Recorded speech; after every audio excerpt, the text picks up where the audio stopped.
"She's not with me," my girlfriend said. "He's just the contractor who handled logistics." And just like that, in one polished sentence, 3 years of love were reduced to a role she thought sounded easier to defend in front of the right people. Welcome back. Tonight's story is about quiet humiliation, image over loyalty, and the moment someone realizes they were never being protected, they were being hidden. Sometimes the most painful betrayal is not cheating. It is being treated like something that matters in private, but becomes inconvenient in public. Before we begin, this is an original story written by me. This is a fictionalized narrative, created for entertainment purposes, inspired by themes often found in relationship and personal growth stories shared online. Names, characters, events, and settings have been changed, expanded, or reimagined for storytelling. Any resemblance to real people or real situations is purely coincidental. AI was used to assist with language polishing and voice production, but the story, structure, and creative direction are human. My girlfriend introduced me as the contractor who handles logistics at an event I sponsored. I'm 29, been with my girlfriend Aria for 3 years. I own a home renovation and interior design company. Started from the ground up with my best friend Sam, and now we've got 10 craftsmen on staff and run about 6 projects a month. Nothing huge, but we do good work and people recommend us. Aria works as a PR manager at a big FMCG corporation. She's always been really into appearances and networking, which I get. Her job kind of requires it. We've had our issues here and there, but nothing that seemed like a deal breaker until last weekend. So her company was launching this new product line, and they threw this massive gala at the art museum downtown. Aria had been planning it for months. She'd mentioned they needed someone to handle the stage construction and backstage setup, and asked if my company could do it. Obviously, I said yes. We did the whole job at cost, basically as a favor, and it came out beautiful. The event itself was black tie, super fancy. I showed up in my best suit, feeling pretty good about the work we'd done. Early in the evening, I was standing near the bar when I saw Aria talking with a group of executives, including this older guy who I later learned was Caldwell, the CEO. There was also this woman, Nora, Aria's coworker. Nora spotted me, and her face lit up. She started walking over with Aria, and I heard her saying, "Is that him? Your boyfriend? The one who did the stage work?" Mr. Caldwell has been asking about the contractor all evening, but before Nora could say anything else, Aria cut her off. "Oh no, he's not my boyfriend. He's just the contractor who handled the logistics and transportation stuff." I stood there like an idiot for a second. Nora looked confused, like she was about to correct her, but Aria had already steered her away. I caught Nora glancing back at me with this apologetic look on her face. Here's the thing that really got me.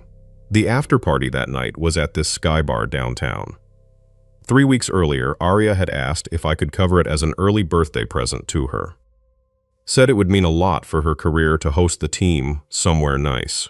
I'd agreed and put down my card for the whole thing, about $4 grand.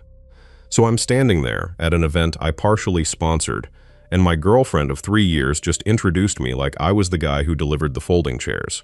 I didn't make a scene, didn't confront her. I just finished my drink, found Aria, told her I wasn't feeling well, and left. She barely looked up from her conversation with some VP. On the drive home, everything started clicking into place. 3 years together, and I'd never met her coworkers beyond brief hellos when she'd run into them. Every vacation photo she posted on Instagram was just her. Solo shots on beaches I'd paid for, restaurants I'd taken her to, but somehow I never made it into the frame. Her company holiday parties, internal only. Summer picnic, just boring work people. Team building events? You'd be so bored, babe. I'd never pushed it because I figured she wanted to keep work and personal life separate. Plus, I'm usually covered in sawdust by 6 p.m., so I figured it was probably for the best if her boyfriend didn't show up, looking like he just walked off a construction site. I'd actually felt bad about it, like I wasn't polished enough for her corporate world. But this was different. This wasn't keeping boundaries. This was hiding me. Or worse, downgrading me. When I got home that night, I started making changes. First text went to Sam. Need you to cancel the secondary card on the business account tomorrow morning. That was the gas card Aria used to fill up her car, plus she'd been using it for random personal stuff. Then I went through every shared subscription.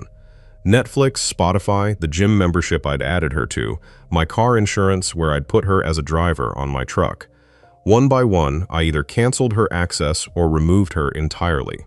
The apartment we lived in was in my name. I'd been paying the full rent for the past year.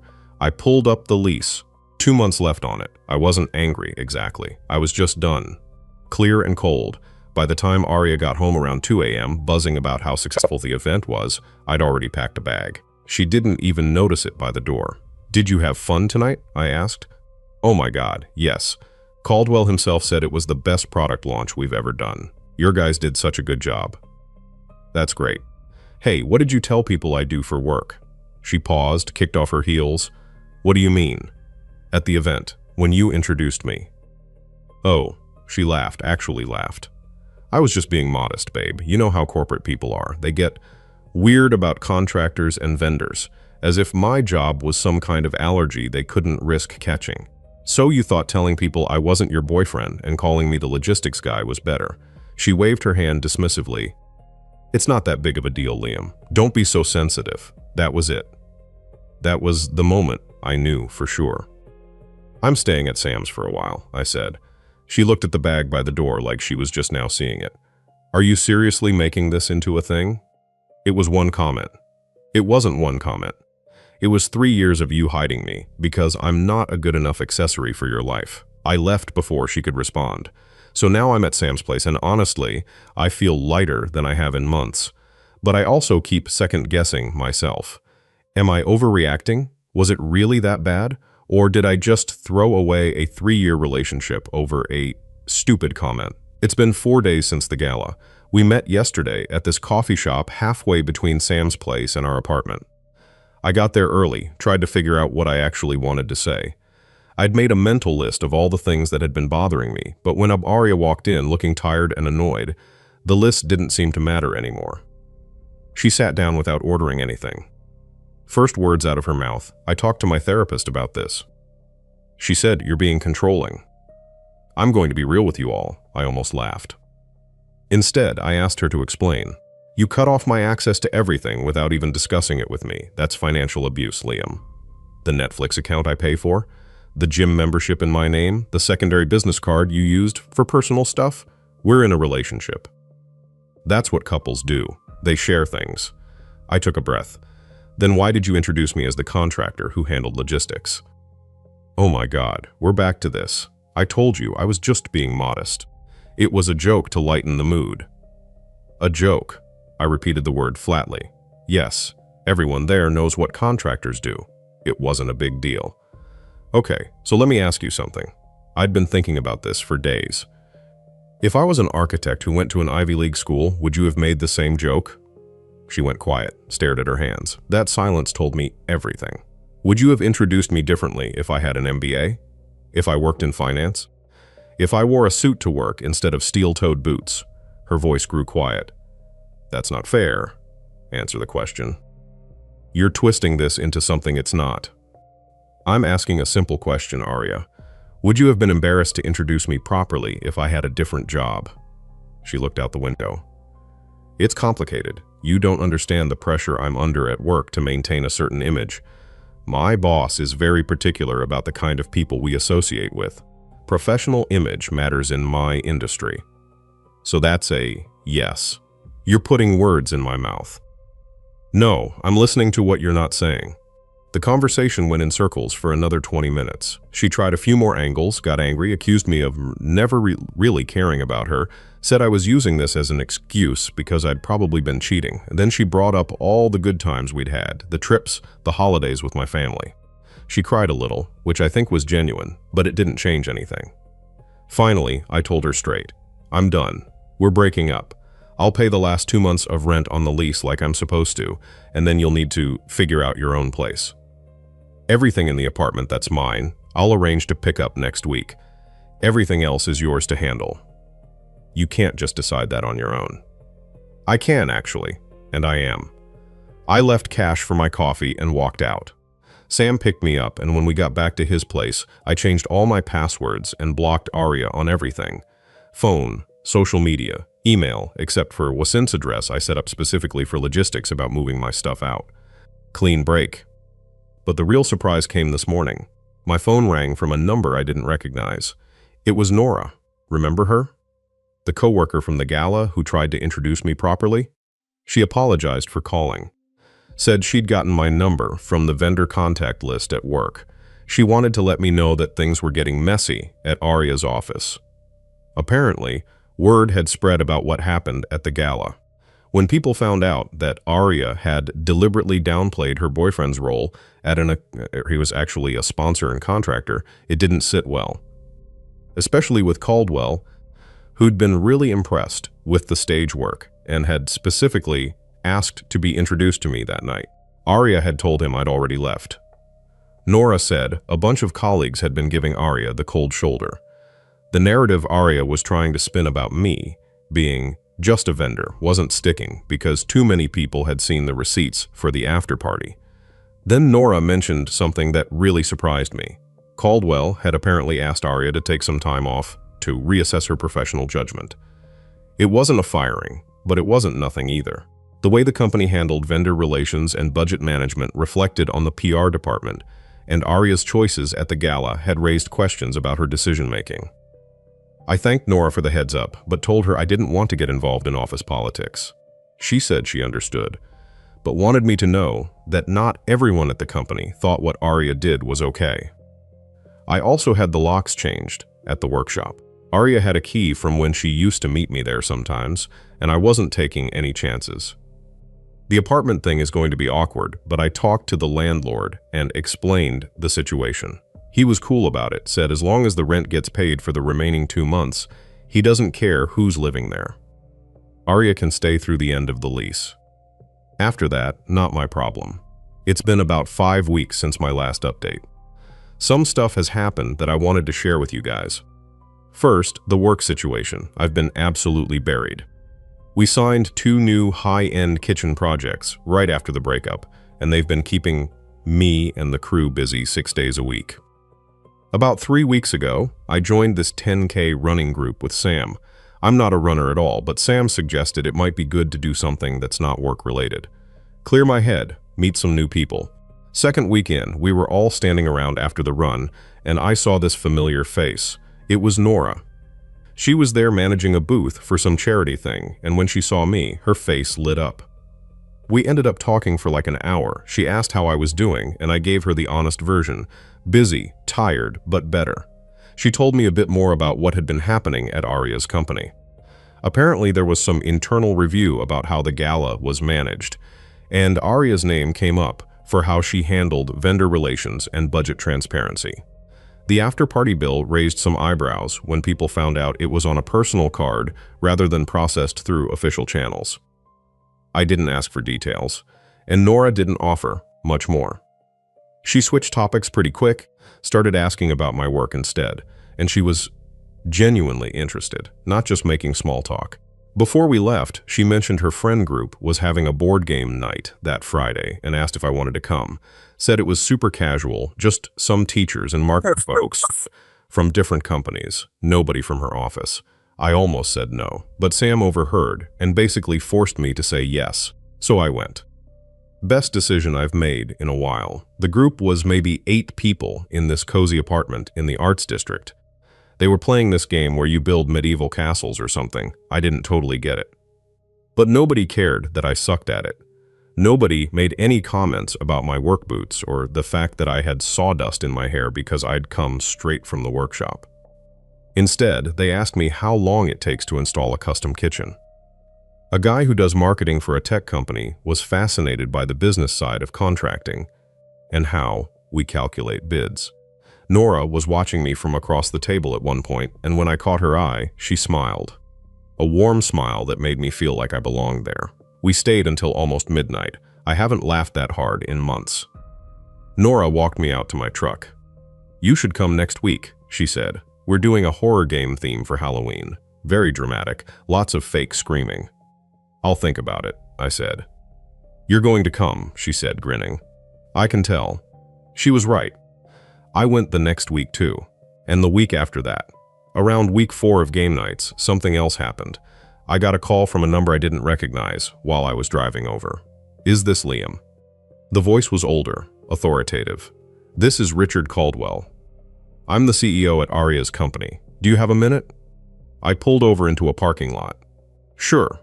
He explained that after the gala, the museum had sent over some photos from backstage for the company's internal records. The facilities manager there had included a bunch of shots of my crew working on the stage construction, along with some notes about how professional and efficient we'd been. I was impressed with the work, Caldwell said, and I'm calling because we're planning a major renovation of our showroom locations. 6 facilities over the next 6 months. We need a reliable contractor who can handle custom millwork and has experience with commercial spaces. Your name came up. From who? Nora Grant, actually. She's in our trade marketing department. She said you're the best contractor she's ever seen, and that I'd be stupid not to at least talk to you. I had to smile at that. Caldwell and I talked for about 30 minutes. He wanted to know about my capacity, my crew's experience, our timeline flexibility.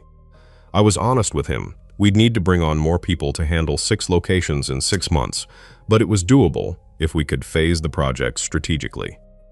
Send me a proposal, he said. Nothing formal yet, just a rough outline of what you'd need and what you think the timeline would look like. I want to see how you think. I spent the entire weekend working on that proposal with Sam. We mapped out a phased approach, figured out we'd need to hire at least 5 more craftsmen, probably lease a second workshop space for material staging. The numbers were bigger than anything we'd ever bid on before. I sent it Monday morning. Caldwell called back Wednesday. When can you come in for a meeting? That meeting is scheduled for next week. It's not a done deal, not even close. But the fact that we're even in the conversation for a contract this size is huge.